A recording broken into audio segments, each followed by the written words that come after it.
So to talk a little bit about your journey in particular, you went from stuntman to historic weapons recreation specialist. You've got photography hobbies. You are a motorcycle enthusiast. There seems like there's a lot there to unpack. How did you get into not just blacksmithing, but into such a specific area of historic weapons recreation specialist? Well, not growing up helped a lot. Okay. Okay. I started in the entertainment industry in 1980 when I left my hometown of Riverside, California, and moved to Hollywood, which was like a 60-mile move. But Yeah, it's not that far, except during traffic. Yeah, exactly. Yeah, 9 hours later. Well, yeah, in LA traffic today. Back then, not so bad. So I started as an actor. Moved to Hollywood I was studying dance at the time. What? It was the 80s. You could actually make a living as a dancer. Did a lot of work through the early 80s as an actor. And eventually just was so, after my son was born, it was looking for work. I mean, you spend your entire life looking for work when you're an actor. You might make a lot of money on a gig, but the gig takes a week to film and then you're looking for work again. Yeah. So it's like constantly being unemployed. And that kind of stress when I had a young son, I had my son when I was 26, it was just a lot. So I left the industry and, God, what did I do? Oh, that was the next career. Of course, the entire time I was acting, I was working in the restaurant industry. So I was managing restaurants, and then I went to work at a landscape company with a partner.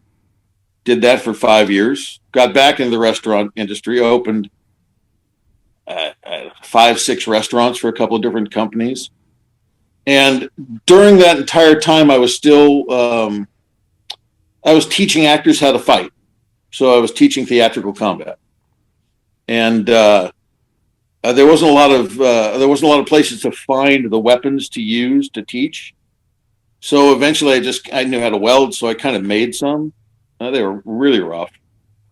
And then that snowballed. I did a production and a Shakespeare production. I did the weapons for it, and the production coming behind us was another Shakespeare production. They said, "Well, can you do the weapons for us?" I said, "Well, yeah, you're paying me." Really?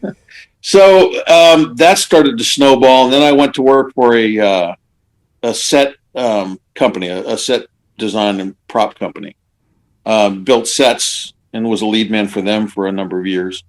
And that gave me the opportunity to travel around and do some really fun stuff. I mean, I was in 2001, the VH1 Music Awards. Mm-hmm. I don't know if you remember the giant Missy Elliott head. Yes. I was inside that. I am the crack. I was the cracker in the wrapper. That is awesome. So your milkshake was bringing the boys to the yard. Eyes and the jaw and the smoke and everything else. That's wild. So yeah, and I did a bunch of those crazy kind of things like that. I did Hunter S. Thompson's funeral. What did you do at Hunter Thompson's funeral? Yeah, I was the site liaison for the construction team that built the monument. Oh, wow. See, he's a guy that I'm completely fascinated with. I read Hell's Angels when I was probably in 7th grade, and then just ran through every bit of his work that I could put my hands on. Yeah, I didn't get him until someone told me that he writes in the spoken language, so you have to kind of read him aloud. Yeah. You have to give the character a voice in your head, and then everything flows so much better. An amazing yet somehow tragic character. As a person, kind of trapped by his myth. Yeah. But yeah, so did jobs like that. They were a lot of fun. Did a bunch of videos for Missy Elliott. Did stuff, Home Shopping Network. I mean, I was bounced all around the place. I built the home studio or was part of the team that built the home studio for the country music station in Nashville.